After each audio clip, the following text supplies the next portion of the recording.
starting. So let me repeat myself and let me show the screen again. Okay, cool. So like I said, what do we know about marriage customs in ancient Israel or in the ancient Near East? What we know is there was no real choice for the woman. It was patrimonial, patrilineal, and patrilocal. Okay? What does that mean? Patrilineal means that the legacy of the family continued on with the male. That's patrilineal. All right? The legacy of the family continued on with the male. All right, patrimonial means that the reason all inheritance and all forms of wealth was given to the male. Okay, so for example, if your family was a family of daughters, they had to figure out the next closest male relative to give that money to. So even though you have even if you have the eldest daughter, even in this society she was a lawyer, even in this society she was educated, in a patrimonial society, all wealth, whenever the father dies, all wealth was given to the next closest male kin. Okay? So it could be like your uncle that you've never met before. It has to be given to a male heir. Okay? Yes. What if you said that it only happened when the father dies, right? Right, or the head of the household dies. So if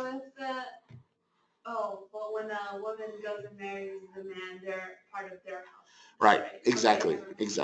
Okay, and then so then also is okay. So I said patrimonial. That's the whole wealth thing. Patrilineal, legacy through the male. Patrilocal. When a woman gets married, the woman is taken away from her family.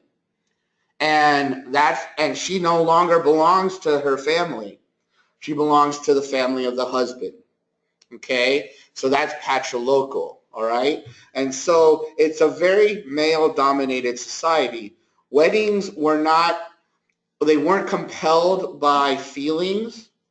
It's like, oh, this guy is cute, I want to marry him. No, it was devoid of that, actually. It was very rare that actually happened during this time. And so the whole idea was to arrange marriages for the sake of financial opportunity or financial profit. Okay? So that's the whole idea of marriage in this society. It's a very male-dominated society. That's what I said. It is a male-driven society. So it also has a lot to do with honor and shame. The male has to be strong enough, creative enough, smart enough, sexually virile enough to continue on his family. All right? So he has to be brave. He has to be bold. He has to be aggressive, okay, in order for his line to continue, okay? The woman is stark contrast of the male. So if the male is courageous, aggressive, loud, the woman needs to be soft, quiet, and so forth. Yes, Evan. What if the woman is aggressive and loud? Then if so, basically acts like a male, then something's wrong with her. She is portraying herself to be someone who is unwilling to be controlled by the head of the household. So because of that, a lot of those kinds of women get exiled from the community. Okay? Yes. I'm trying to remember. I want to say it's Sarah, maybe. Okay. In Morgan's class, she was saying like, if you really analyze or look at it, she was more of the leading one. Oh yeah. And so, what about like that? Was that like too early? No.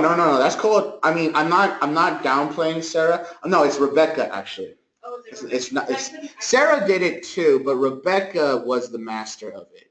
I'm not downplaying her for calling her this, but knowing her situation, she made her situation in a way where she governed stuff, and that happens. And it's the bad. There's a bad tonal quality to this, but she knew her situation and she had to do whatever she could about it. It's manipulation. It's manipulation. And so for women, in order for them to feel power in this world, it is to manipulate. I'm not saying that as a bad thing. That's the only way that they could have done it, right? Because in this governing world during this time, this male-dominated world where physical strength was a key factor of honor, women didn't have that. So how could they